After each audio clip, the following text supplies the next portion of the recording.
All right, more safety concerns tonight, this time in the heart of D.C. U.S. Capitol and D.C. police talking strategy ahead of a rally in support of the suspects accused of storming the Capitol on January 6th.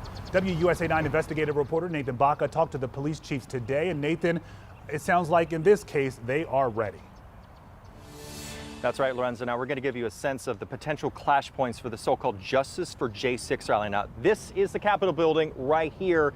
This area is completely fenced off right now. Now, behind this building on the west end is Union Square. That is where the protest is going to be. Now, 20 blocks to the east is the D.C. jail. That is the focus of many of the protesters' anger. And all around, from Freedom Plaza to Black Lives Matter Plaza, that is the concern of police, that there might be clashes with counter-protesters.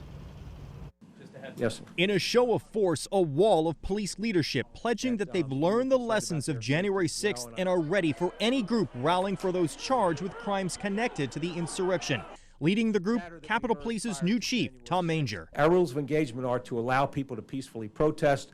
It doesn't matter what their cause is, what their political affiliation is.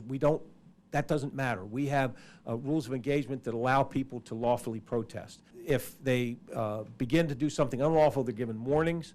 If they don't heed the warnings, then we make arrests. Manger adds Capitol Police is aware of counter-protest groups. We're aware of 3 groups. 2 of the groups haven't had much of a history of violence. One of them has had some clashes before. If groups are able to interact, we certainly want them to have sight and sound of each other if need be. Conti adding MPD will strictly enforce D.C.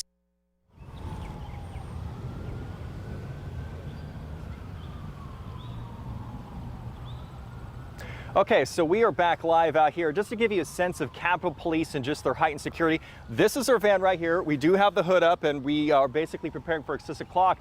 But Capitol Police said, you know what, this looks suspicious. They told us to stay closer to our vehicle as a sense of just what's going on here. Now, also, we asked Capitol Police just about whether or not they plan on using tear gas canisters or whether or not they plan on using the long-range acoustic devices, same devices that were used against Black Lives Matter protesters on Lafayette Square.